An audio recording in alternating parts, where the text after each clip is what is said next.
अल्हम्दुलिल्लाहि रब्बिल आलमीन वस्सलातु वस्सलामु अला सय्यिदिल अंबिया वल मुरसलीन। आज हम सर्फ़ व नहव कोर्स का आगाज़ कर रहे हैं।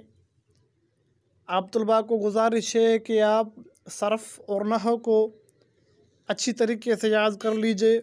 इंशाअल्लाह आपको तरकीब और इबारत पढ़ने में आसानी होगी। आज हमारा सबक नंबर 1 है निसाबुस सर्फ़ से इब्तदाई बातें। इल्मुस सर्फ़ की तारीफ़। इल्मुस सर्फ़ ऐसे उसूल व ज़ाब्त जिनके ज़रिए एक कलमे से दूसरा कलमा बनाने और उसमें तब्दीली करने का तरीका मालूम हो।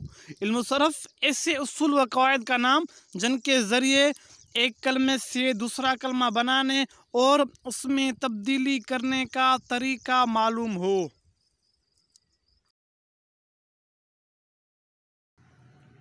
इल्मुस सर्फ़ का मौजू।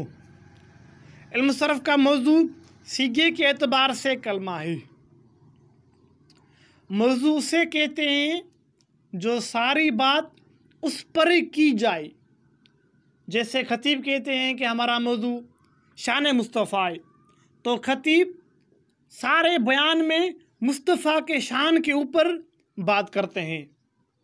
तो इल्मुस सर्फ़ का मौजू सीगी के एतबार से कलमा है, तो सर्फ़ में शुरू से लेकर आखिर तक कलमे के ऊपर ही बात की जाती है।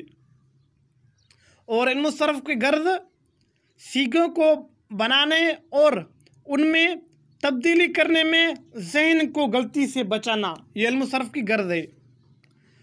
इल्मुस सर्फ़ को सर्फ़ कहने की वजह यह है कि सर्फ़ की लुग़वी माना फेरना है।